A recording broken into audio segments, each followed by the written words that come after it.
Blooming You, le podcast Mieux-être, corps et esprit. Aujourd'hui, nous avons le plaisir d'accueillir Serena Pavoni, chercheuse spécialisée en biotech et nutrition et co-autrice de l'ouvrage Manger néolithique, écrit avec Adriano Farano et publié aux éditions Ulmer. Dans ce livre, elle nous invite à repenser notre alimentation à travers le prisme des pratiques ancestrales, enrichies par les lumières de la science contemporaine. Dans un monde où les injonctions alimentaires et les produits ultra transformés dictent souvent nos choix, Serena Pavoni nous propose quelque chose de radical. Non pas des interdits, mais des clés pour retrouver équilibre, vitalité et respect de notre corps. Ce voyage dans le passé ne se contente pas d'être une leçon d'histoire, c'est une invitation à repenser nos priorités, à renouer avec des valeurs oubliées et à inscrire nos repas dans une démarche vivante et éclairée. Restez avec nous, car ce voyage dans le passé pourrait transformer votre futur, une bouchée à la fois. Je suis Amal Dadol, curieuse de ce qui fait une vie bonne et heureuse.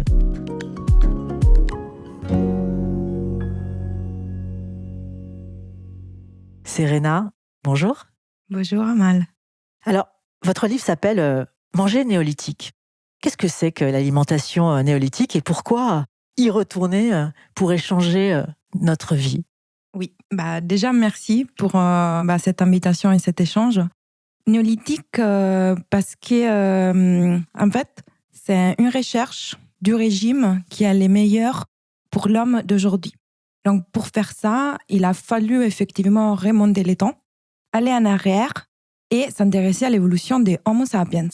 Donc on est parti du paléolithique parce qu'il y a des régimes, par exemple, qui prônent au retour à cette période. Donc, consommation des viandes, c'est les régimes des cueilleurs-chasseurs. Et ces régimes se basent en fait sur les principes que notre ADN n'a pas changé depuis le paléolithique. Mais en fait, si on veut aller un peu plus loin et à la lumière effectivement de ce qu'on connaît aujourd'hui, en fait, il faut ajouter un élément fondamental, ça s'appelle épigénétique. Donc, c'est tout ce qui entoure les génomes et qui fait que les génomes, donc l'ADN, notre ADN marche comme il marche. En fait, il impacte les fonctionnements de notre ADN. Et si on parle d'épigénétique, qu'est-ce que c'est ? Ça peut être l'alimentation, en fait. C'est une composante épigénétique, mais c'est aussi notre microbiote. Et donc, si on avance sur la ligne du temps, pour observer celle qui est l'évolution des Homo sapiens, on s'aperçoit que durant les néolithiques, en fait, Homo sapiens commence à cultiver et à fermenter aussi. Donc, c'est là que la végétalisation de l'assiette, ça se développe. Et du coup, c'est des composantes qu'il faut prendre en compte. Par exemple, j'ai parlé du régime paléolithique. Les régimes paléolithiques excluent la consommation des céréales et légumineuses. Mais aujourd'hui, donc, si on réactualise tout ça, on sait bien que la consommation, par exemple, des céréales et légumineuses, c'est important parce que ça nous permet effectivement de réduire la consommation des viandes qui n'est pas si bien pour la santé, une consommation excessive. Et pour l'environnement. Et pour l'environnement, voilà. Ça, c'est les points fondamentaux parce qu'un bon régime, autrement, ça ne peut pas marcher. Ça nous retombe dessus de manière négative. Si on ne pense pas aussi à l'environnement et à la santé de l'environnement, en fait, notre santé, elle ne peut pas exister. Elle n'a pas raison d'exister, en fait. Qu'est-ce qui rend cette méthode ou cette approche du manger néolithique si puissante ? On parlait tout à l'heure en off, rapport à l'évolution de l'espèce humaine. Justement, quand vous disiez que le régime paléolithique est antérieur au régime néolithique et que, en fait, aujourd'hui, on parlait effectivement de la force du mouvement sur la santé. Oui. En off, pardon, chers auditeurs, mais on va le ramener là, ici, pour vous, pour que vous puissiez le partager. Et donc, le mouvement est puissant, on le sait aujourd'hui, pour la santé, parce que c'est le mouvement qui nous a permis d'évoluer et d'être aujourd'hui qui nous sommes. En quoi, effectivement, le régime néolithique et le lien avec le mouvement qu'on partageait tout à l'heure en off pour nos auditeurs, parce que je trouve que c'est très important. Oui, c'est très important. En fait, un régime ou une méthode nutritionnelle, elle ne peut pas être dissociée d'un style de vie sain. Et quand on parle des styles de vie sains, forcément, ça inclut aussi un mouvement. C'est-à-dire, ça peut être une activité physique plutôt formelle ou informelle. Donc, si on parle d'activité physique plutôt informelle, ça peut être, par exemple, les jardinages ou Donc, si on revient au néolithique, c'est vraiment l'agriculture qui s'installe durant cette période, il y a 10 000 ans. Et en fait, notre santé, c'est intimement lié à notre environnement, mais aussi à l'activité qu'on fait jour par jour. Et on a évolué en bougeant. On n'a jamais été aussi sédentaire durant notre histoire. Donc, c'est ça qui est très radical dans la méthode néolithique, c'est qu'en fait, il nous ouvre les yeux sur l'évolution de l'homme, comment Homo sapiens il a évolué, quel type de régime il a suivi. Donc, ça s'appelle Nutri-évolution, ce domaine des recherches. Et il nous donne des clés qui vont au-delà d'un simple plan alimentaire, un plan nutritionnel pur et dur. Comme vous disiez, Amal, il n'y a pas des restrictions ou d'injonctions.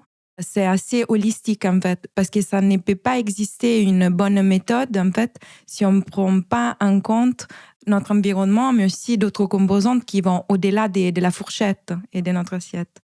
Par exemple, ces composantes, quelles sont-elles, ces autres composantes?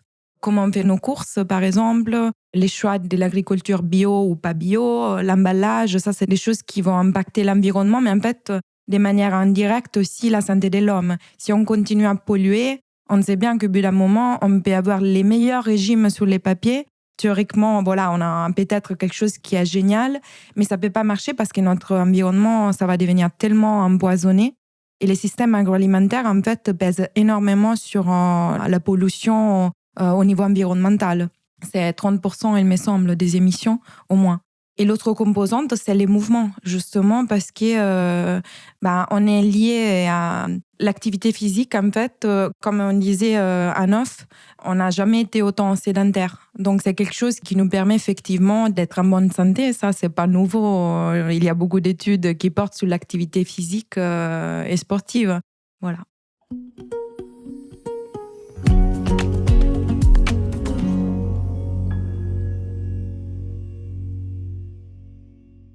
Serena, en tant que spécialiste des maladies chroniques, en quoi l'alimentation d'aujourd'hui pourrait être la cause d'inflammation et des maladies chroniques? Alors, toujours en suivant l'évolution de Homo sapiens, on voit bien, grâce aussi à un petit schéma qu'on a mis sous forme d'un dessin dans les livres, qu'il y a eu une explosion au niveau de la consommation des sucres, mais aussi des sels.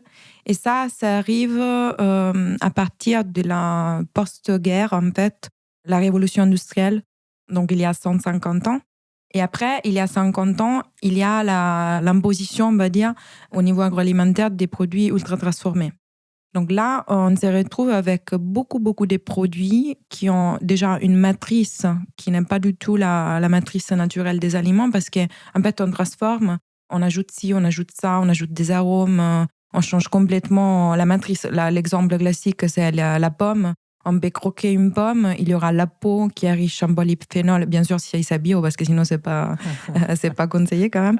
Elle est très riche en antioxydants, en fibres, etc.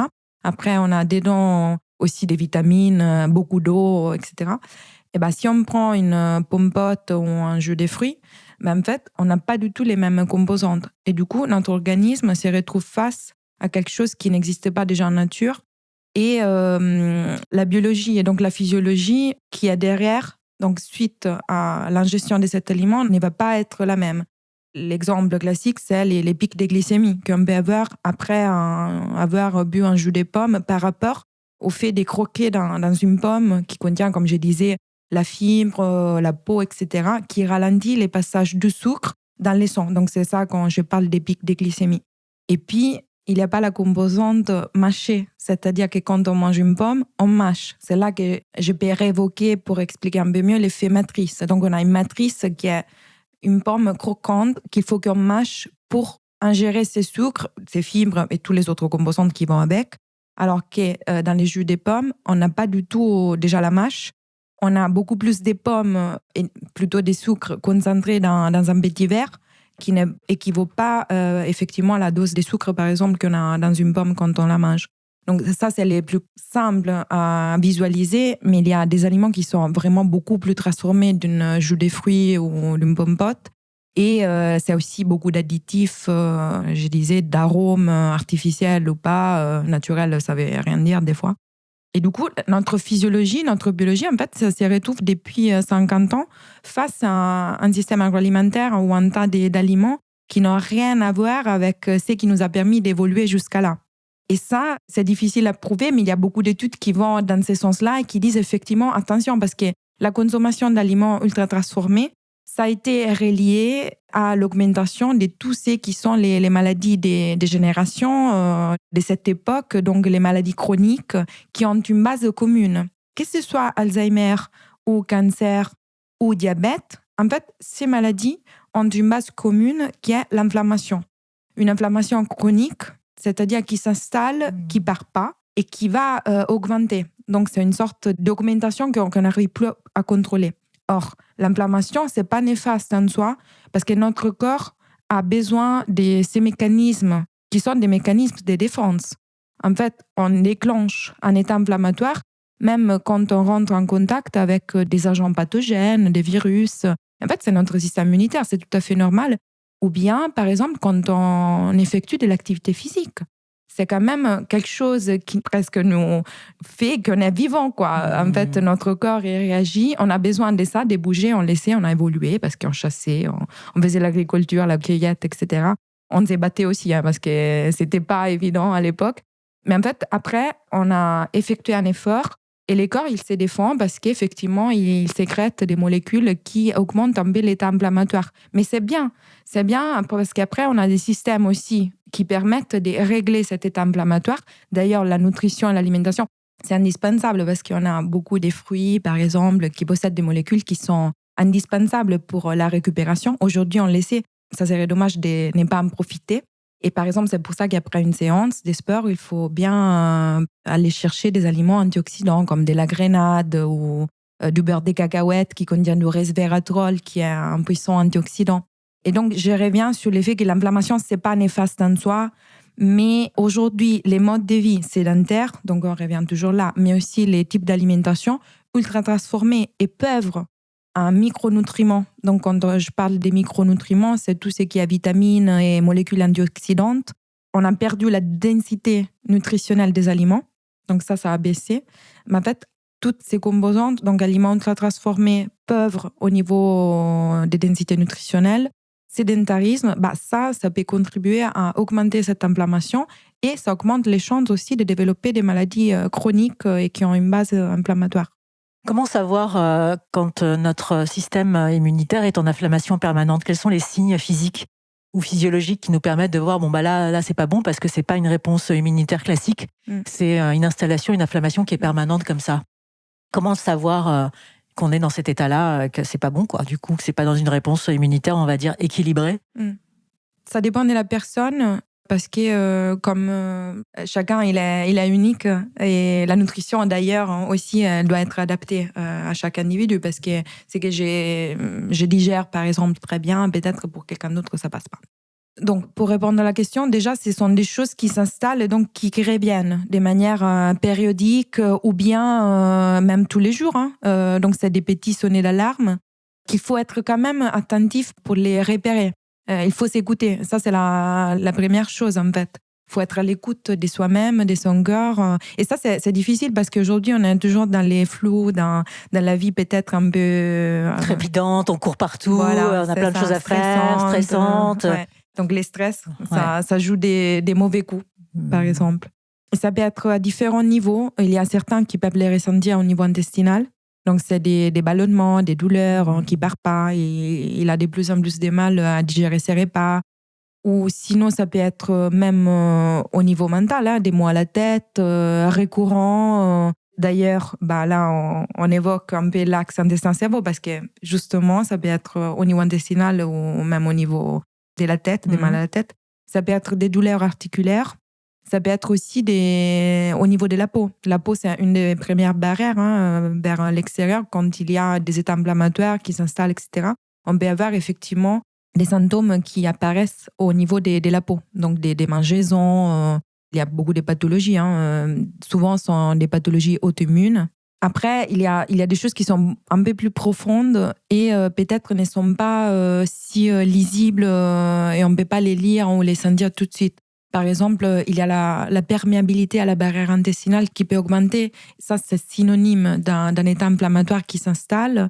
Et peut-être, ça peut être lié à des mal au ventre, des ballonnements, mais c'est pas quelque chose qui est récurrent à chaque fois. Voilà, s'il y a la perméabilité intestinale augmentée, il y a forcément un mal au ventre. Donc, c'est difficile. C'est pour ça que j'ai dit il faut rester à l'écoute, il faut faire les bons choix. Et après, dès qu'il y a des premiers sonnets d'alarme, peut-être il y a des choses qu'il faut changer.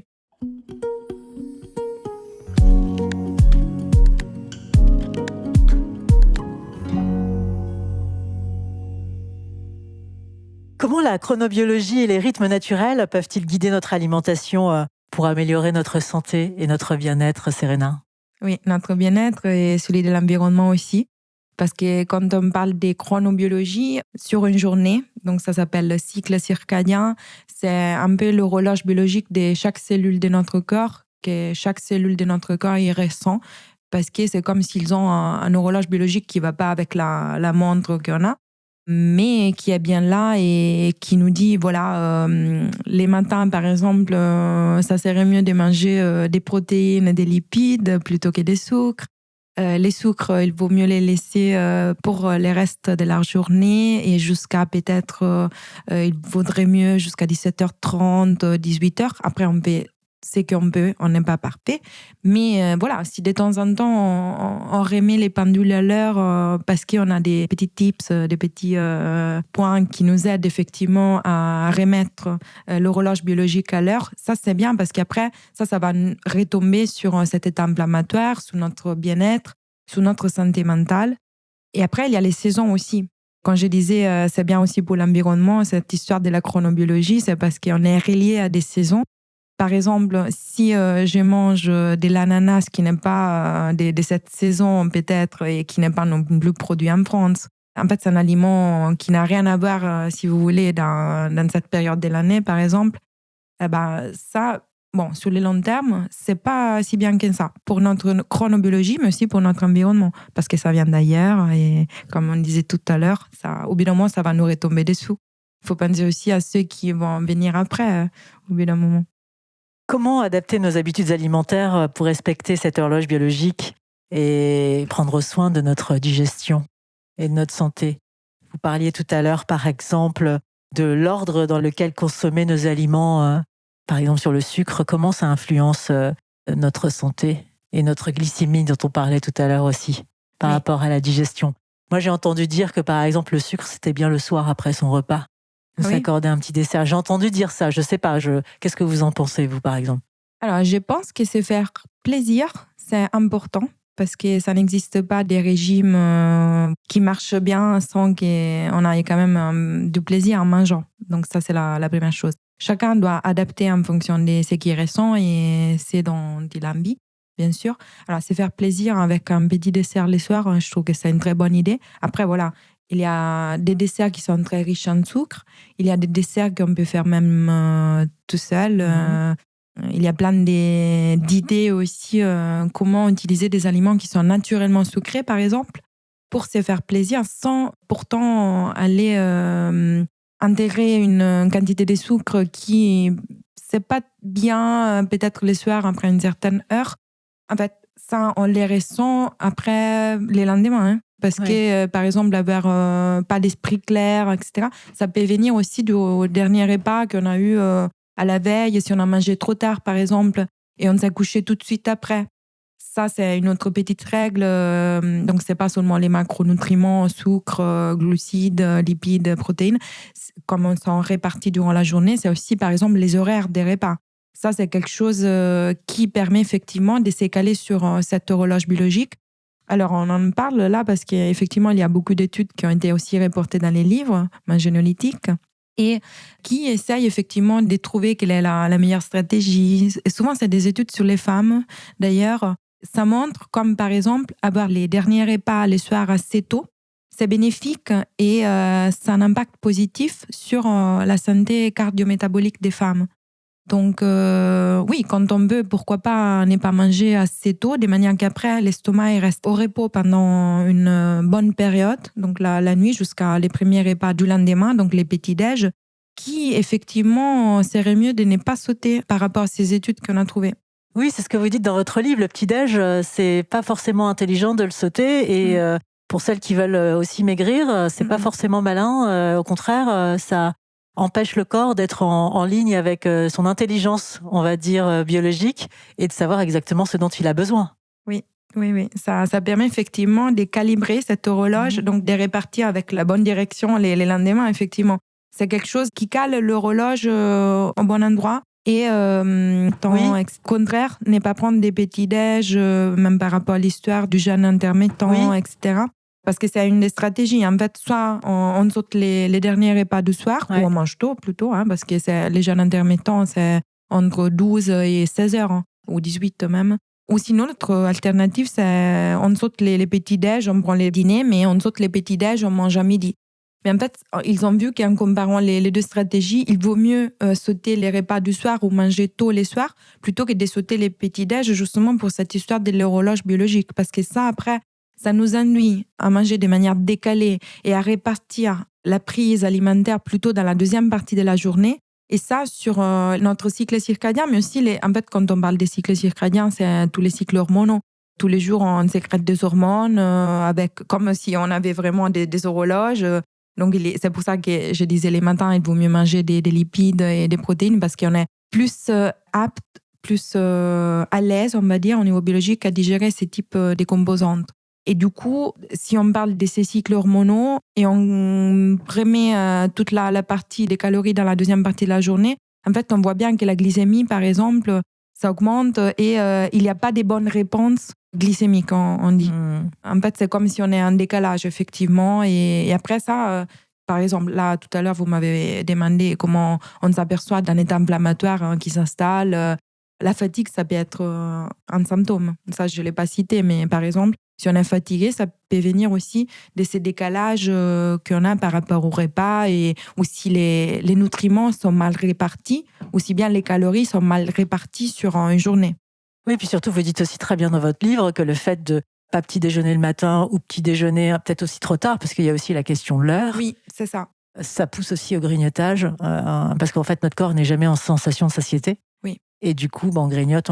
Et puis, pour celles qui font attention à leur poids et pour qui c'est un sujet, on maigrit pas forcément. En tout cas, c'est compliqué. Et puis, on n'est même pas en connexion aussi avec ce dont a besoin le corps, parce que le corps se dérègle, en fait. C'est ça. Oui. Et c'est pareil, si on n'est pas en activité physique, ou si on n'a pas introduit ça dans sa vie de manière régulière, notre corps aussi se dérègle et ne sait pas commander, faire les bonnes commandes, on va dire, en termes de nutrition. C'est ça. Oui. L'activité physique indispensable parce que c'est ça qui nous induit effectivement à nous écouter plus. Parce qu'effectivement, on met les cœurs dans un état qui nous permet de ressentir des choses qui font qu'on va vers les meilleurs choix. Et les microbiotes, c'est lié dans tout ça. Donc, comme on disait en off, si on nous pose la question quels sont les meilleurs probiotiques, c'est vrai que ce n'est pas un aliment, mais l'activité physique, ça peut être un bon probiotique, c'est-à-dire que c'est positif pour les microbiotes intestinales. Et ça a des retombées positives à la fois sur notre cerveau, parce que ça nous induit à faire les meilleurs choix, à nous diriger vers les meilleurs nutriments, parce qu'on sait bien, si on bouge, c'est qui nous fait plus ou moins de bien, même au niveau physique, parce que si on mange trop lourd, par exemple, on mange trop de sucre et on va vite être épuisé parce qu'on n'a plus de réserves. Durant l'activité physique, on les ressent. Donc ça va jouer dans les deux sens. Et après, en fait, nos choix alimentaires qui vont être effectivement dictés aussi du microbiote qui est en bonne santé, en équilibre, ça va retomber de manière positive sur les microbiotes qui va se moduler et donc c'est autorégulé. Et c'est lui aussi qui est indispensable pour garder l'intégrité de la barrière intestinale. Et donc, quand on parlait des perméabilités, c'est la barrière qui est composée d'une fine couche des cellules, une monocouche d'ailleurs, différemment de la peau, que c'est plusieurs couches des cellules mortes et pas. Et là, c'est un endroit où on est très sensible, très vulnérable. C'est une des premières barrières avec l'extérieur, parce que ce qu'on mange, effectivement, doit passer par cette amie moléculaire qui est composée de cette couche des cellules. En fait, quand on parle des barrières qui augmentent sa perméabilité, les cellules, elles vont s'éloigner et en fait, il y a beaucoup de choses qui passent de manière incontrôlée. Alors que si on a une bonne étanchéité, les cellules elles sont serrées grâce à des jonctions serrées, on les appelle, et qui permettent effectivement de moduler plus ce qui passe et ce qui passe pas. Or, cette perméabilité est strictement liée à notre microbiote intestinal. S'il est en bonne santé, il est capable aussi d'assurer une bonne perméabilité. Et c'est là aussi qu'on voit les liens stricts avec ces microbes, mais aussi nos cellules humaines. D'ailleurs, on a les mêmes nombres des cellules microbiennes et des cellules humaines, et on a évolué avec. En fait, ça fait partie de ce qu'on disait au début, l'épigénétique, et il faut prendre en compte ça aujourd'hui. Cette barrière intestinale, elle peut se réparer quand elle est endommagée. Elle peut se réparer, on peut la recalibrer quand elle est endommagée. Oui, si c'est pas trop, s'il n'y a pas vraiment des problèmes, des états inflammatoires chroniques ou des pathologies qui sont liées avec, c'est faisable. Parce qu'en fait, le corps humain, il est, comme vous disiez, Amal, il a une intelligence sous-jacente à la biologie. Et c'est ça qui est beau parce qu'on est des êtres vivants. Et on a la capacité d'auto-régénérer certains tissus. Les cerveaux, ça en est un exemple emblématique. En fait, jusqu'à, je pense, environ 30-40 ans, on pensait que les cerveaux, ils étaient figés. C'est-à-dire qu'après les développements et l'adolescence, on avait notre cerveau, il ne bougeait plus, voilà. Alors qu'on a découvert après qu'on a un groupe de cellules qu'on appelle cellules souches neurales, par exemple, qui sont capables de générer des nouveaux neurones. Et c'est aussi un mécanisme qu'on est capable de garder pendant toute notre vie. Ça va diminuer forcément avec l'âge, comme de manière générale, les pouvoirs d'autorégénération de nos tissus, que ce soit les cerveaux ou un autre tissu, barrière intestinale. Là aussi, on a des cellules qui permettent de régénérer de nouvelles cellules. Donc, il y a ces cellules souches qui se trouvent un peu partout dans les corps. Et quand je parle des cellules souches, c'est des cellules qui ont le potentiel de générer de nouveaux tissus. Donc, on les garde tout au long de notre vie. Ça va forcément diminuer avec l'âge parce que c'est physiologique. On vieillit depuis les premiers jours qu'on est, quoi. Donc, on va vers cette direction-là. Ça, on ne peut pas l'empêcher. Mais on peut ralentir un vieillissement qui va dans les mauvais sens. Ce n'est pas les buts d'une bonne méthode nutritionnelle. Ce n'est pas de devenir immortel. C'est de vieillir en bonne santé parce qu'on sait que l'espoir de vie est augmenté, mais pas l'espoir de vie en bonne santé. Donc, garder cette capacité d'auto-régénération des tissus, c'est aussi strictement lié à notre microbiote, mais aussi à notre alimentation, à notre mode de vie. Et on a un grand potentiel de s'auto-réparer. Et ça, on peut les gérer effectivement grâce aussi à l'alimentation.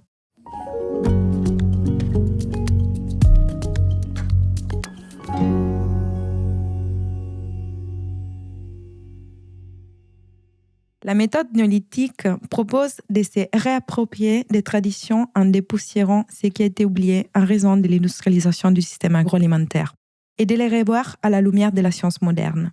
Il ne s'agit pas d'un régime au sens strict du terme, mais plutôt d'un style de vie qui va au-delà des quelques recommandations nutritionnelles. Cette méthode inclut des modèles comportementaux comme l'adoption d'une activité physique et ou sportive régulière, la modération du stress et la gestion constructive des facteurs psychosociaux tels que la positivité, la joie de vivre, la recherche d'un objectif en rapport avec notre éthique et nos croyances. La méthode néolithique repose aussi sur le respect de l'environnement, sans lesquels la recherche d'un régime bon pour la santé de l'homme ne saurait exister. La tradition est le point de départ pour la définition de cette méthode, qui ne se base pas sur des restrictions ou recommandations énergétiques en termes de calories et catégoriques tel ou tel macronutriment, mais plutôt sur une alimentation à volonté, sans frustration, afin d'atteindre une densité nutritionnelle correcte, par l'apport tant en micronutriments qu'en macronutriments. Les buts, consolider le bien-être mental et physique, en comprenant qu'il passe aussi par l'assiette.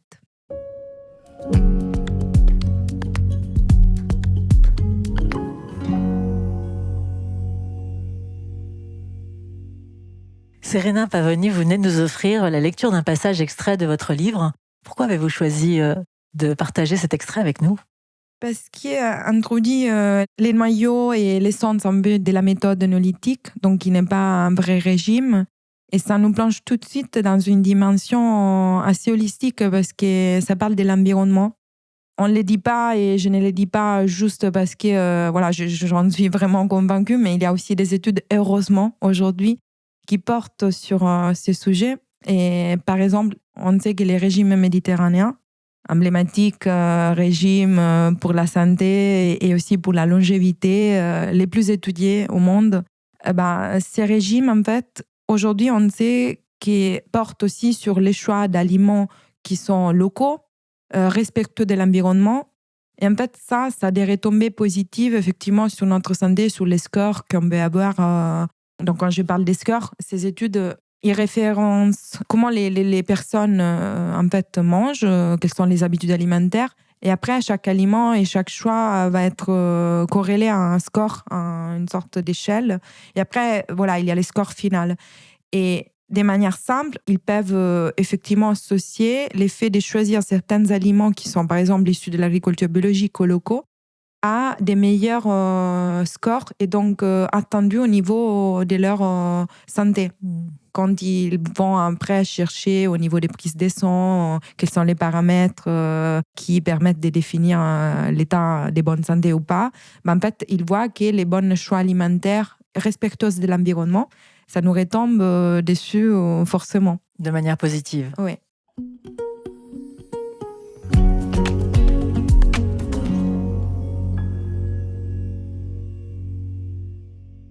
Quels sont les mythes alimentaires, Serena, que vous aimeriez démystifier avec nos auditeurs ? Alors, bonne question parce que je pense que j'ai tellement des choses que je pourrais dire que je ne vois pas d'où commencer. Que les gras, ça fait grossir, par exemple. Donc, tout ce qui est lipides, c'est pas vrai du tout. Au contraire, les bons lipides sont indispensables parce qu'ils sont des composantes indispensables anti-inflammatoires dont on a besoin. Juste pour nous mettre tout de suite dans l'esprit de l'importance de ces lipides, en fait, la barrière de nos cellules, c'est composé par des lipides. Donc, si on n'a pas ça, déjà, peut-être qu'on a des problèmes. Alors, les lipides, c'est quoi ? C'est dans quels aliments pour nos auditeurs Les noix, par exemple. Donc, mieux, effectivement, privilégier les lipides insaturés, polyinsaturés, pas les saturés, donc d'origine animale. Ouais. Donc plutôt d'origine végétale, mais les huiles, par exemple, l'huile d'olive, emblématique du régime méditerranéen aussi. L'huile de colza, il existe plein de types d'huiles. Après, certains ils se prêtent bien aux cuissons, certains d'autres pas. Ouais. L'huile de coco, même si c'est pas hyper écologique ici à Paris ou en France.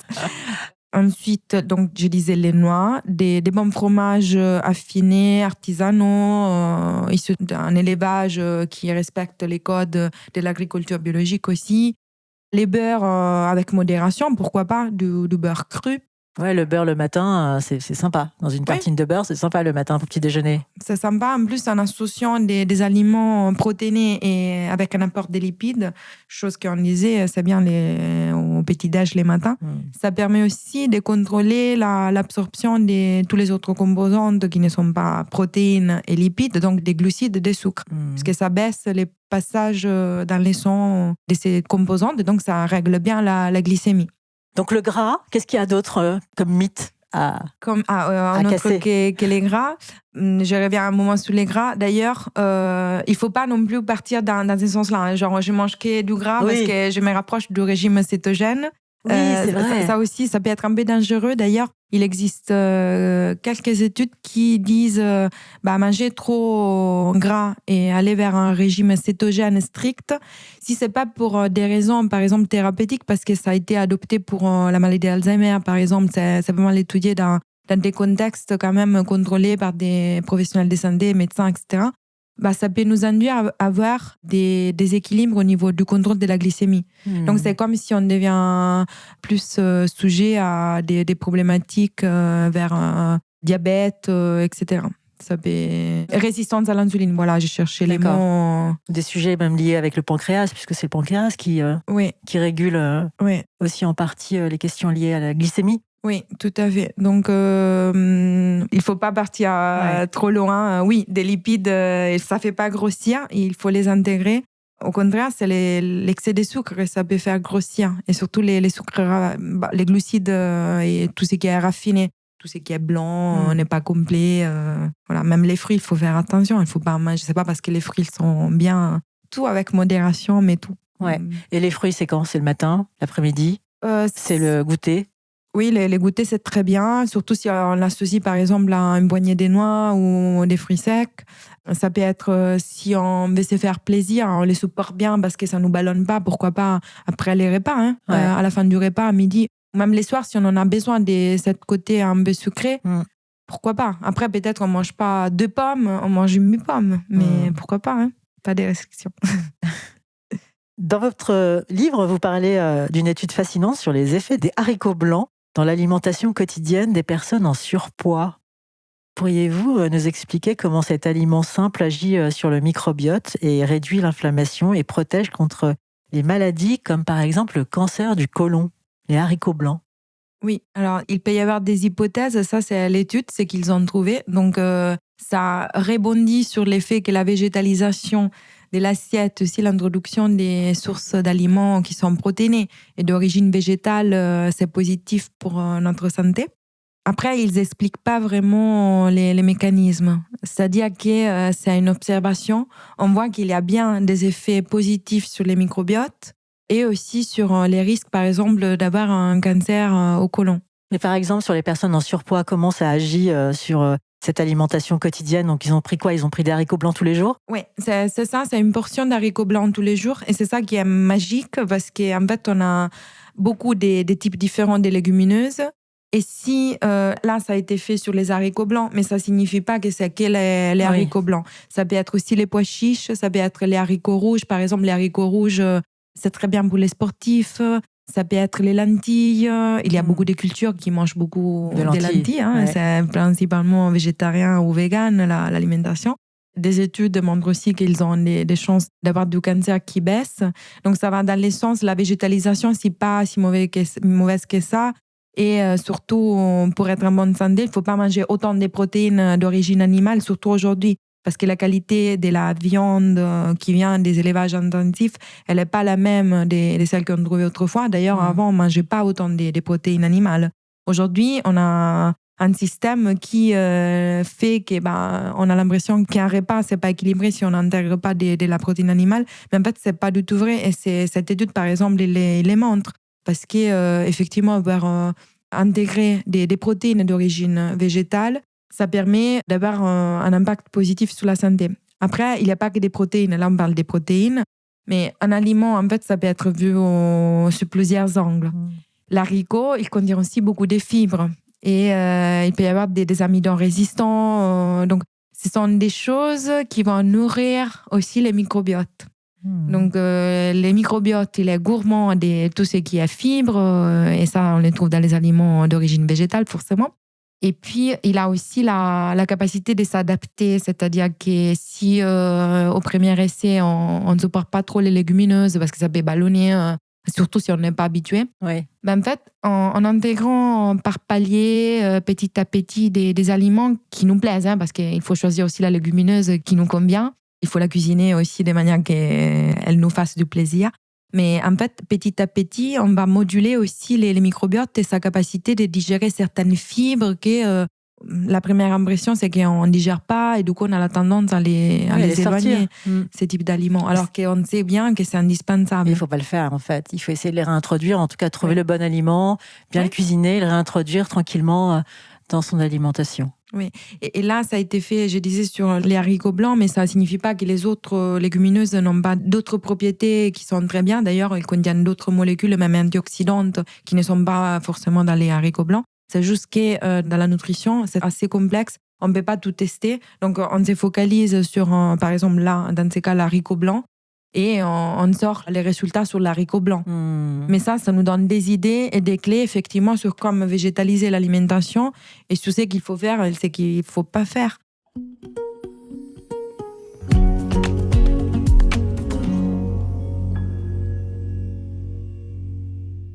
Dans votre livre, vous expliquez comment le système nerveux influence notre digestion et l'importance de manger en pleine conscience. Oui. C'est quoi manger en pleine conscience, Serena ? Manger en pleine conscience, c'est tout simplement être conscient de l'acte de manger, ce qu'on est en train de faire sur les moments. Donc, être présent. Ça marche aussi pour d'autres choses. Souvent, on se retrouve avec la vie un peu frénétique, stressante, etc., à courir. Donc, on n'est plus vraiment conscient de ce qu'on est en train de faire. Sauf que pour la nutrition, c'est un peu contraignant parce que ça peut nous jouer des tours. Déjà, on peut prendre du poids si on n'est pas conscient de ce qu'on est en train de faire. Par exemple, si on mange face à des écrans ou si on est en train de travailler. Mais c'est pas seulement la prise de poids, ça peut être aussi des douleurs. Et on ne sait pas pourquoi, en fait. Quand on parlait quels sont les symptômes d'une inflammation, en fait, on ne fait pas les liens. Mais les liens, des fois, il est plus évident de ce qu'on pense et c'est plus simple de ce qu'on pense. L'effet de ne pas manger de manière consciente ou d'avaler sans même respirer, ça fait que la digestion, ça peut pas se reproduire de manière correcte. Parce que déjà, on n'a pas fait la moitié du job qui commence dans la bouche, avec idéalement 36 allers-retours des mâchoires. Après, ça c'est l'idéal, mais on peut s'amuser effectivement. Oui. Si on est tout seul, ou même pas, avec une copine pendant un déjeuner, on peut prendre vraiment les temps de mâcher. Et c'est là que ça commence, la digestion, parce qu'on a beaucoup d'enzymes qui sont dans la salive, notamment les amylases, qui découpent les amidons. Et donc, la digestion, ça commence dans la bouche au niveau chimique, donc biochimique plutôt, parce que on parle d'enzymes, donc c'est plutôt de la biologie. Mais aussi au niveau du cerveau, on envoie des messages au cerveau. Là, on commence à mâcher, on prend notre temps, voilà. Et le cerveau, il est en train d'élaborer aussi des réponses. Et il y a aussi tout un tas de mécanismes qui se mettent en place, des sucres gastriques qui commencent à être sécrétés, etc. Il y a beaucoup de façons de faire pour manger en pleine conscience. En fait, chacun peut aussi trouver sa voie. Déjà, on peut commencer à réfléchir depuis aujourd'hui. OK, qu'est-ce que je peux faire pour manger en pleine conscience? Mais ça peut être l'effet des comtés, ça peut être c'est focaliser sur les textures. En fait, les aliments, c'est pas seulement que les goûts, c'est aussi des textures.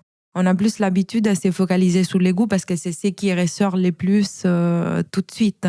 En fait, l'aliment, c'est aussi des textures différentes. Par exemple, quand on compose notre assiette, si on prend les temps effectivement de composer l'assiette, pas seulement sur les macronutriments, par exemple, j'intègre une source de protéines, une source de glucides, une source de lipides, mais j'intègre aussi de différentes textures. Ça sera beaucoup plus agréable, satisfaisant après à manger. Et surtout, ça peut nous permettre effectivement de revenir sur les différentes textures. C'est qui croque, ça marche bien avec des choses qui sont plus mous ou des choses qui sont liquides. J'aime bien, par exemple, mettre des choses un peu croquantes dans des bouillons ou des soupes. Ou à l'inverse, mettre des choses un peu plus mous dans des préparations qui sont un peu plus résistantes. Et en fait, faire vraiment prêter attention à tous les composants de l'assiette pendant qu'on profite de ces moments. Je prends le temps, je reste et après, je prends le temps aussi de digérer. Et c'est en fait le système nerveux parasympathique qui nous permet de faire ça quand il est activé. Et c'est un état qu'il faut aller un peu éveiller parce que dans les modes de vie d'aujourd'hui, on est plutôt super activé, super connecté. Toujours dans les modes fight or fly. Donc, soit j'ai combat, soit j'ai fui. Ouais, c'est ça. C'est vrai.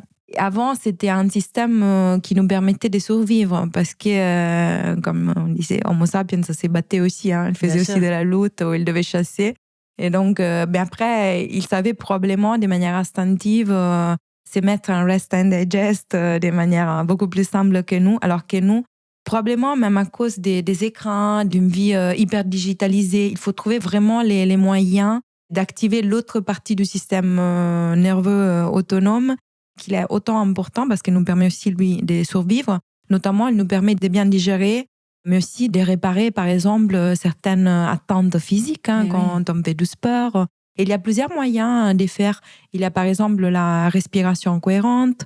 D'ailleurs, c'est une autre technique qu'on peut adopter pour manger en pleine conscience. On peut faire des types de yoga qui nous permettent d'activer ce type de système nerveux parasympathique, notamment les yin yoga. C'est un style de yoga qui permet de rentrer dans une relaxation profonde et aussi d'aller travailler au niveau des fascias. Donc, c'est tout ce qui entoure les organes, les muscles, etc. Et c'est les tissus interstitieux qui sont principalement composés par des lots de fibroblastes et un type de cellules et qui sont hyper importants, même si moins étudiés que les autres, parce que c'est assez récent. C'est vrai, les fascias. Alors, je sais que la culture japonaise et chinoise est très familière avec la question des fascias. Les Japonais pratiquent beaucoup l'automassage, justement, pour détendre ces fameux fascias, notamment au niveau crânien, du visage. Ça fait partie d'ailleurs des pratiques anti-âge très utilisées, par exemple, au Japon. Qu'est-ce que vous pourriez partager avec nos auditeurs sur cette question, pour les sensibiliser à cette question des fascias, effectivement, qui n'est pas encore assez expliquée? Je pense qu'il y a des méthodes de médecine alternative, on les appelle, juste parce que c'est pas occidental, c'est pas la médecine thérapeutique, mais c'est plutôt une médecine préventive, notamment la médecine traditionnelle chinoise, qui permet d'aller travailler, par exemple, au niveau des fascias, que ce soit via l'acupuncture ou des massages. Il y a beaucoup de pratiques. C'est toute une science, parce que c'est... Avec le shiatsu, bien sûr. Ouais. Et il y a des professionnels qui font ça, des médecins d'ailleurs. Et c'est fascinant parce que c'est quelque chose d'empirique. C'est-à-dire que c'est pratiqué depuis des millénaires. C'est des systèmes de médecine hyper anciens qui marchent, qui sont pratiqués, beaucoup reconnus ailleurs. Pas ici, peut-être en Europe, même si en France, je pense que c'est assez répandu. Et ce qui est fascinant, je disais, c'est que c'est empirique. C'est-à-dire qu'il y a des résultats, même si on ne connaît pas les mécanismes scientifiques par cœur, ou ça n'a pas été exploré de manière approfondie jusqu'à là. Mais ce qui est génial aujourd'hui, c'est que même grâce au microbiote, on arrive à trouver des petites réponses. On commence enfin à apporter des pièces au puzzle pour expliquer pourquoi ces pratiques marchent. Par exemple, si on reste sur la médecine traditionnelle chinoise, il y a les méridiens qui vont être effectivement sollicités avec ces pratiques et qui relient des organes, par exemple, comme l'intestin et les poumons. En fait, aujourd'hui, on a des études qui explorent ces liens et ils voient effectivement qu'il y a un lien physique entre les grands intestins et les poumons, et aussi les maladies du poumon qui sont reliées aux maladies intestinales. Donc, les deux sont liés. Il y a aussi des microbiotes ailleurs. Ce n'est pas seulement les microbiotes de l'intestin. Notamment, il y a un microbiote au niveau du poumon, par exemple, et il est lié au microbiote de l'intestin. Donc, on a des réponses qui, effectivement, peuvent être apportées grâce à la science moderne et grâce aussi au microbiote, qu'on commence à explorer de manière beaucoup plus approfondie, et qui nous donnent des réponses ou des pistes sur pourquoi ces pratiques, effectivement, ancestrales marchent et peuvent être, effectivement, adoptées d'un point de vue préventif.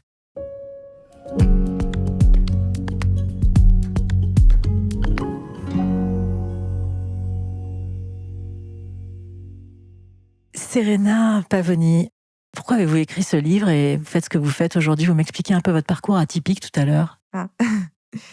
Vous avez étudié le cerveau. Et comment vous êtes arrivé du cerveau à la nutrition? Oui, je suis partie vers les cerveaux. Donc, j'ai travaillé dans un laboratoire qui investiguait sur les maladies à prions et la maladie d'Alzheimer.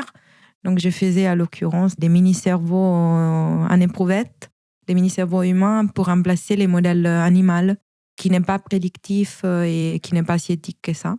Et après, les doctorats, en fait, j'ai voulu me diriger vers la nutrition comme moyen puissant de prévention. Avant, j'étais plutôt dans les domaines de la thérapeutique, si on veut. Donc, je n'ai pas voulu suivre vraiment un parcours académique pur et dur avec un post-doctorat, donc continuer avec les recherches que je faisais. J'aurais pu avoir l'opportunité, mais je voulais me diriger vraiment dans la prévention. Et la nutrition, c'était la première clé. Et donc, je me suis spécialisée en nutrition, mais en activité physique et sportive aussi. Et les livres, en fait, c'est une quête. La question, c'était quel est le meilleur régime qui est adapté pour l'homme d'aujourd'hui, au XXIe siècle.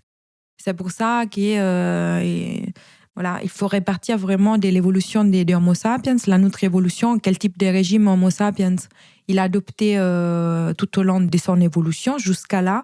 Qu'est-ce qu'il a changé effectivement dans sa façon de s'alimenter, mais aussi de bouger dans son mode de vie Est-ce qu'il est vrai qu'il ne faut pas manger des céréales ou des légumineuses juste parce qu'on n'est pas adapté au niveau génétique, ou bien c'est pas du tout vrai parce qu'il y a une autre grande composante qui est l'épigénétique, ou les micro-organismes, ils interviennent dans tout ça, les bactéries.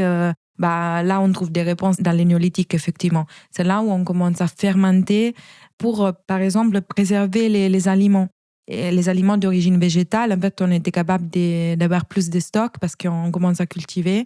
On développe aussi des facultés au niveau cognitif majeur parce que... grâce à la fermentation ?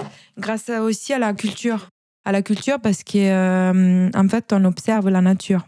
C'est un peu être un laboratoire. Hein. Au laboratoire, on observe la biologie, la nature, les cellules grâce à un microscope. Dans les milieux naturels, c'est la même chose. Année par année, on remarque, cette année, la culture, ça a donné ça. Peut-être si on fait ci, si on fait ça. Et puis, il y a aussi l'adaptation qui se fait des plantes de manière naturelle. En fait, les plantes deviennent plus résistantes de manière naturelle, justement, quand elles s'adaptent à un environnement, tout comme l'homme. Hein. L'homme, il s'adapte. Et du coup, il développe des capacités en plus parce qu'en fait, il est stimulé par ces activités qu'il introduit. C'est des activités différentes de la chasse, de la cueillette pure et dure. Là aussi, il est stimulé par son environnement, mais de manière différente. En fait, il se prend la tête comment garder, par exemple, ses réserves. Ça, c'est quelque chose de nouveau pour Homo sapiens. Comment les conserver, comment aussi améliorer la palatabilité, comment les rendre digestes, parce qu'il se peut aussi que certaines fois, il était malade parce qu'il n'adoptait pas la bonne façon de les transformer, parce que la cuisson aussi, hein, c'est un type de transformation. D'ailleurs, grâce à la cuisson, il y a certaines hypothèses qui disent les cerveaux, la taille du cerveau a augmenté aussi grâce à la façon de transformer les aliments. Certains, ils portent beaucoup cet argument de la cuisson des éléments, mais il y a aussi l'histoire des fermentations, parce qu'en fait, la fermentation permet de prédigérer les aliments, de rendre plus disponibles certaines composantes comme les minéraux, aussi des produits des vitamines. Donc, c'est comme si les fermentations enrichissent l'aliment. Et donc ça a un impact aussi sur notre cerveau, sur notre microbiote, mais aussi sur notre cerveau, sur notre façon de l'assimiler. Donc, ça augmente un peu la densité nutritionnelle, si on veut. En plus, nous rend des aliments plus palatables, avec un goût. Et probablement, Homo sapiens a suivi instinctivement ces goûts fermentés, l'umami, donc c'est la 5e saveur, qu'on retrouve bien dans les aliments fermentés et qui est plaisante, parce que si on commence à avoir un peu introduire des aliments fermentés dans l'alimentation, c'est quelque chose vraiment, c'est comme si c'est la petite cerise sous les gâteaux, parce qu'on a les sucrés, les salés, l'acide et la mer. Mais après, si on prend les 4 séparément, c'est pas top, on va dire. Alors que l'union des 4, qu'on peut retrouver dans les goûts umami, et qui est strictement lié à la fermentation, c'est un peu les tops de la saveur. En fait, mais la fermentation, c'est quoi ? C'est une association, c'est une cuisine alimentaire, en fait. Oui, c'est un type de transformation assez ça peut être assez naturel. Si on prend des fermentations spontanées qu'on peut faire avec une légume comme les choux, de l'eau et du sel. D'accord. Et ça va enrichir l'aliment, effectivement, des bactéries bénéfiques, des probiotiques qui vont interagir avec notre flore. C'est ancien, hein, flore intestinale, mais c'est notre microbiote intestinal. D'accord. Et ils vont moduler aussi l'inflammation. C'est ça, c'est qui est important. Et ça, on les retrouve à partir du néolithique, forcément, pas dans les paléolithiques. Et du coup, Homo sapiens, il évolue aussi grâce à ça, son cerveau aussi. Et donc, si on revient à la question, quel est le meilleur régime d'aujourd'hui ? Il faut réintroduire ces types d'aliments fermentés, aller vers une végétalisation, parce que si on compare une alimentation plutôt carnée par rapport à une alimentation plutôt végane ou végétale, en prenant des jumeaux, donc ils ont les mêmes ADN, donc c'est pour un peu montrer que l'histoire, on n'a pas évolué au niveau génétique, notre ADN n'a pas changé depuis les paléolithiques, ça ne tient pas vraiment la route. Si on prend des jumeaux, et en fait, chaque couple va être séparé. Et chacun il va être assigné à un régime soit carné, soit donc omnivore à l'occurrence, soit plutôt végétal, vegan.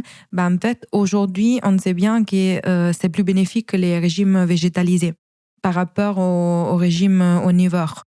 Donc, ça montre un peu ce qu'on disait, la qualité de la viande, elle est plus comme avant. Et... Oui, mais il y en a aussi qui disent que le fait d'être en régime vegan, par exemple, alors je ne parle pas végétal, mais en régime vegan, ça nous met en carence. C'est hyper compliqué. C'est hyper compliqué parce qu'il faut avoir des connaissances, il faut se renseigner, il ne faut pas tomber dans les pièges. Aujourd'hui, c'est ce qui est difficile parce qu'on a beaucoup de produits vegan, peut-être bio, mais ça ne veut rien dire. En fait, l'effet que ce soit marqué avec un petit logo vegan et bio, ça ne nous protège pas de l'ultra-transformation, par exemple. Malheureusement, on trouve, ça dépend où les régimes véganes. En Inde, probablement, c'est beaucoup plus bénéfique qu'un régime vegan en France. Si on perd sur des aliments qui sont ultra transformés, les burgers qui vont remplacer la viande et qu'il y a beaucoup d'additifs, et là, on revient sur l'effet matrice. En fait, c'est des matrices qui n'existaient pas en nature. Oui. Alors que si on part sur un régime vegan, on sait bien comment apporter bien des protéines comme d'autres composantes qui sont indispensables pour avoir un régime équilibré quand même. Là, pourquoi pas? Mais voilà, ça demande effectivement du temps, de l'investissement, de l'engagement et surtout de la remise en question. Et il faut rester aussi à jour, c'est-à-dire il faut se renseigner parce que les choses changent vite. L'industrie agroalimentaire aussi change vite. Beaucoup de produits, on en a tous les jours des choses qui sortent. Donc, il faut bien se renseigner, il ne faut pas tomber dans les pièges. Parce qu'autrement, effectivement, c'est pas... tu as des déséquilibres, tu peux avoir des déséquilibres, mais surtout, tu tombes dans la piège, je ne mange plus ultra transformé, donc c'est même pire qu'un régime carnivore omnivore. Hein. Donc, tant mieux, on reste sur de la viande. Et... Oui, après, ce que j'observe aussi, c'est que vous avez, alors effectivement, les adolescents qui, eux, vont peut-être avoir des besoins en carné plus importants que des adultes trentenaires, qui vont être aussi, eux, de leur côté, plus importants que des seniors de 50, 60 ans, où effectivement, j'entends beaucoup de personnes, effectivement, de l'âge de 50, 60 ans, dire « en fait, moi, la viande, ça passe plus, j'ai plus envie. Avant, j'en mangeais avec plaisir, maintenant, ça passe plus. » Voilà, et puis aussi, par exemple, on peut aussi se dire, comme moi, de temps en temps, c'est pas ma tasse de thé, mais de temps en temps, mon corps a envie d'un bon steak haché, quoi. Et ça, c'est mon corps qui me demande un bon steak haché. Donc, comment vous réagissez à ça, Serena? Il faut s'écouter, c'est-à-dire que si vous avez besoin d'un steak, vous les choisissez bien. Ça, c'est les conseils que je peux donner. Et toujours dans l'esprit un peu éthique. Je ne regarde pas seulement ce dont j'ai envie, je regarde aussi quels sont les meilleurs choix que je peux faire de manière assez générale, holistique. Après, je vous rejoins sur le fait qu'il faut faire attention ce dont on a besoin aussi sur des bases vraiment physiologiques parce que les jeunes, ils n'ont pas les mêmes besoins de quelqu'un qui a 30 ans ou quelqu'un qui fait du sport parce que ça, oui, vous ça le dites change dans votre aussi. livre en plus en fonction de l'âge. Oui, en vous fonction en de parlez. l'âge, de l'activité physique. La ménopause, tout ça, oui. ça a des impacts sur effectivement les besoins alimentaires. Non, vous le dites très bien dans votre livre, donc c'est important aussi de s'adapter au moment dans lequel on est dans sa vie, quoi. Oui, et c'est là où il faut faire un peu de travail personnel. Mais parce que ça nous fait du bien, en fait. Il faut s'écouter, donc ça, c'est la première chose. Et après, si on a en plus la petite notion vraiment un peu rassurante de séquencer sur les plans scientifiques, donc je cite dans les livres vraiment les quantités qu'on peut calculer en fonction de sa masse corporelle, des protéines dont on aurait besoin, on peut cibler. Après, je disais, on n'est pas parfait. Il y aura un jour que on fait n'importe quoi et les jours d'après, peut-être on va se recadrer sur la bonne quantité de protéines. Mais après, il faut aussi connaître quelles sont les sources de protéines. C'est pas peut-être aussi évident que ça. C'est pour ça qu'il faut se renseigner. Ok, c'est pas de la viande parce qu'on en a plus envie, parce qu'à un certain âge, moi aussi j'ai entendu pas mal de personnes âgées qui ont du mal effectivement de plus en plus avec la viande. Eh ben, c'est pas grave. Il y a beaucoup d'aliments qui sont hyper protéinés. Il y a des œufs, déjà, des bons œufs bio, respectueuses aussi des poules, nourries au grain de lin. Comme ça, on a un bon apport oméga 3, oméga 6. Il y a des fromages, comme je disais, affinés.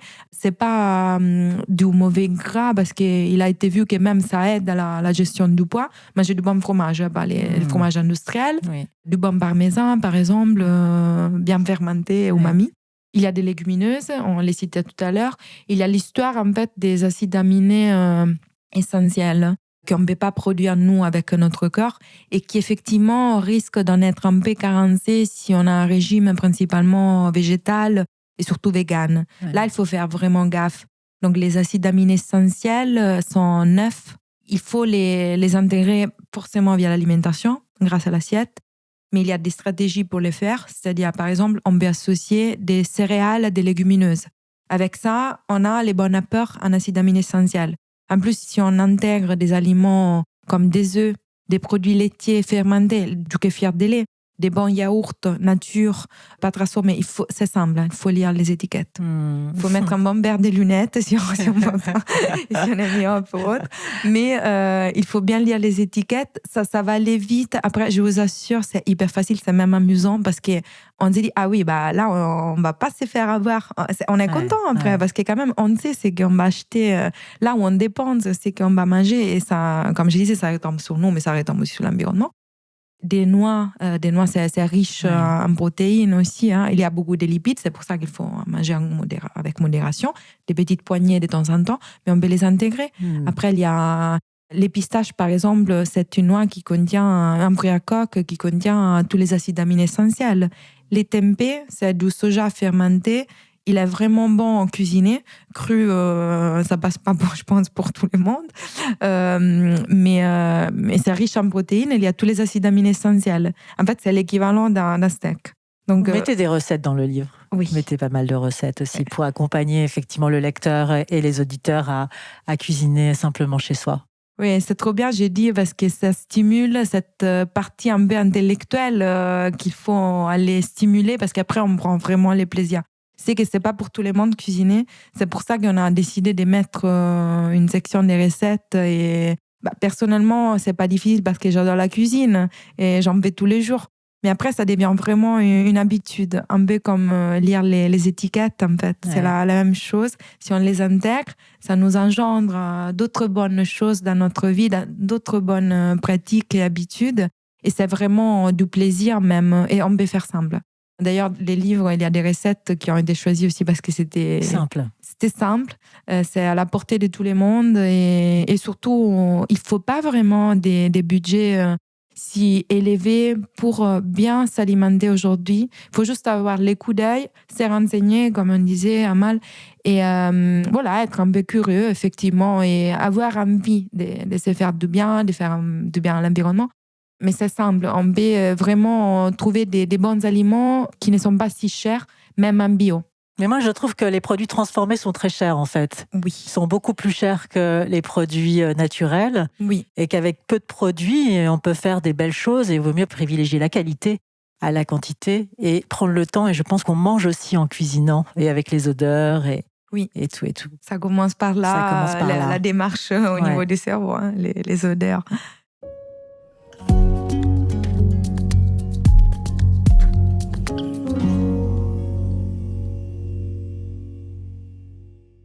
Serena, en quoi croyez-vous ?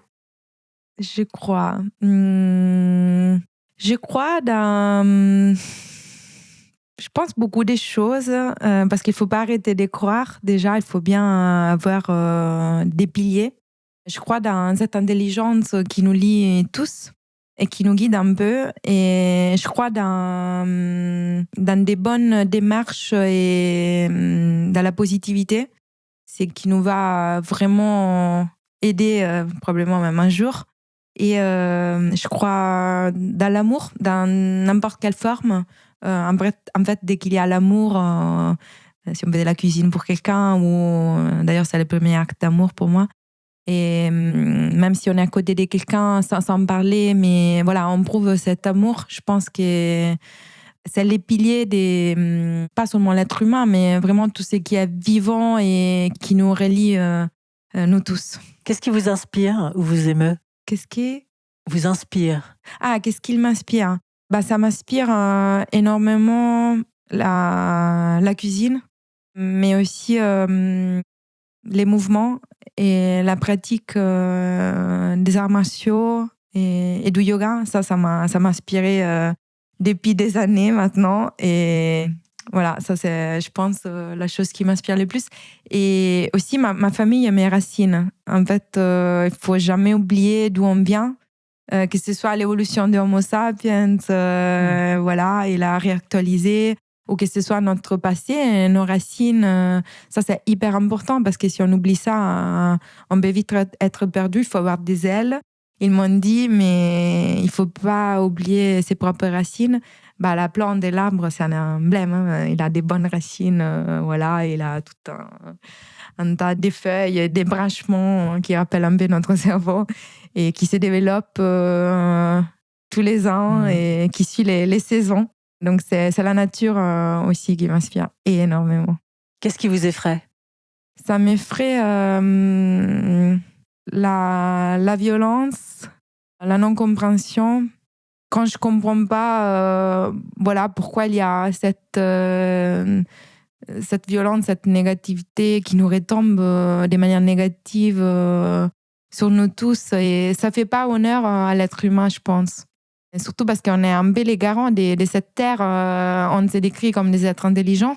On aime bien se définir beaucoup plus intelligents que les animaux, ou tous les plantes, ou tous ceux qui habitent cette terre, les algues aussi, hein, parce qu'elles ont aussi leur petite intelligence. Les bactéries. Mais finalement, nous sommes ceux qui impactent de manière plus négative peut-être cette terre. Après, voilà, il faut en être conscient. Mais qu'est-ce qui vous fait du bien ? Ce qui me fait du bien... en dehors du yoga et des arts martiaux ? Être en pleine nature, être avec les personnes que j'aime et qui me font sentir aussi aimée et qui ne me jugent pas, et les non-jugements, voilà, c'est vraiment ce qui me fait du bien. Ça me permet de m'épanouir et de m'exprimer de manière libre. Si vous aviez un mantra ou une phrase qui guide votre vie ? Ah oui, c'est jamais trop tard, et j'essaie de me faire de mon mieux, sans trop de jugements et sans trop de reproches. Aujourd'hui, maintenant, ici, maintenant. Eh bien, merci Serena. Merci Amal. Pour conclure, rappelez-vous, manger, ce n'est pas seulement s'alimenter, c'est un acte profond de connexion avec soi-même et avec la nature. À travers Manger néolithique, Serena Pavoni et Adriano Farano nous rappellent qu'il existe une sagesse dans les gestes simples et les anciennes traditions. En renouant avec ces pratiques, nous réapprenons à nourrir notre corps, notre esprit et notre environnement. Merci d'avoir partagé ce moment avec nous. Que chaque repas soit une invitation à redécouvrir l'essentiel, à savourer chaque instant et à respecter la richesse de ce que la Terre nous offre. Prenez soin de vous et rappelez-vous, bien se nourrir, c'est aussi apprendre à mieux vivre. À très bientôt. Voilà, chers auditeurs, vous le savez, l'aventure ne s'arrête jamais ici sur Blooming. Avant de partir, un petit rappel. Nous sommes un média indépendant et dans le monde d'aujourd'hui, ça veut dire quelque chose. Chaque souscription, chaque soutien, c'est ce qui nous permet de continuer à vous offrir du contenu authentique, libre et inspirant. Alors il y a plein de façons de nous soutenir, que ce soit en cliquant sur « Rejoindre » si vous êtes sur YouTube ou directement sur le site bloomingyu.fr. On ne va pas se mentir, le soutien financier est essentiel. Mais bien sûr, si vous ne pouvez pas souscrire, tout, ou plutôt presque tout, reste accessible comme toujours, gratuitement. Alors, êtes-vous prêt à rejoindre notre cercle privilégié ? Si oui, vous savez où cliquer. On vous attend.